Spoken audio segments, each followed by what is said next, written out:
Something that we touch on very briefly because not everyone has access to company stock or equity compensation. But there are plenty of people who listen to this podcast who have access to things like restricted stock or employee stock purchase plans through their employer, and they have never taken the time to take consideration of what percentage of their financial portfolio is resting in company stock. We have people where 80% of their net worth is in company stock, which is a dangerous place to be in an economy where you could see a 20 to 30% reduction in a company's stock price in a single year. So even when we're not in potentially perilous times, we encourage people with high equity compensation to diversify, to pick a percentage of stock that they're awarded that they keep in company stock because they're just bullish on the future of that company, and then to diversify the rest into maybe a non-qualified investment account or maybe use it to optimize debts in another way.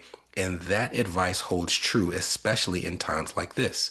I would not encourage people who are highly concentrated in company stock to keep that same concentration during a time where they may benefit from having the risk spread out across a wider spectrum of companies. I would definitely encourage you to either diversify what you already have, or maybe in addition to that, for something like an employee stock purchase plan where you have to actually put your own money in. Consider lowering your contributions to that plan and putting that money instead in something that's more diversified, or shoring up your reserves if you don't have enough set aside. Lastly, for those who don't have equity compensation but do have more traditional employee benefits, there are several steps that you can take. If you have access to a flex spending account or a dependent flex spending account, you know those are two of my favorite employee benefits.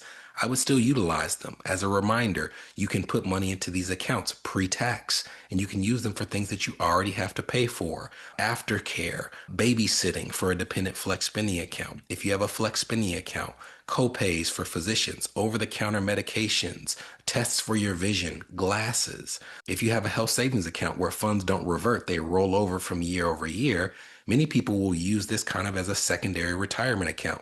And if you have enough reserves, if you're investing well, if your job is stable, I would not discourage you from doing it. It's a great tactic.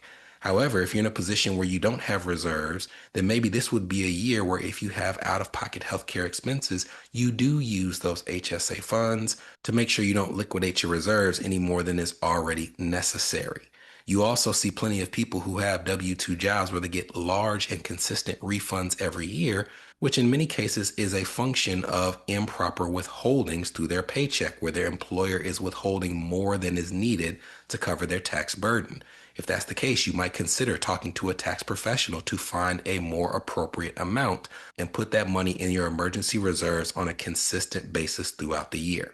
And retirement accounts. To me, one of the last places you would want to tap into in the event of an emergency is a 401k loan. But unfortunately, I do regularly see high income earners where they don't have access to much emergency savings. They don't have any non-qualified investments they can access now, but they have a huge retirement account that they're maxing out every single year. Well, in that scenario, you're kind of positioning yourself to potentially need a 401k loan in the event of an emergency. So you might, in the here and now, consider lowering your contributions to the match if you only have minimal emergency reserves. Again, if you have no emergency reserves, I would consider stopping retirement contributions, even if it means giving up on the match until you are better balanced in terms of your preparedness for financial catastrophe.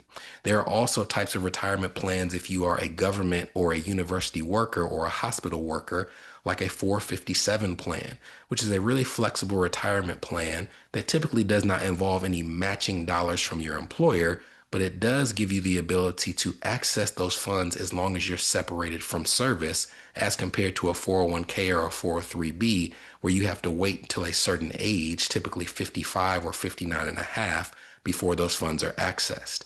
These are the types of steps that in the event of an emergency, you want to make sure you know you have in your back pocket. Again, I hope that you never have to access them, but I do also want you to know the information so that as you build your reserves, as life happens, as life does, you know what can potentially ensure that you are in as good a financial position you can be for as long as you can be, even in the event of a financial emergency.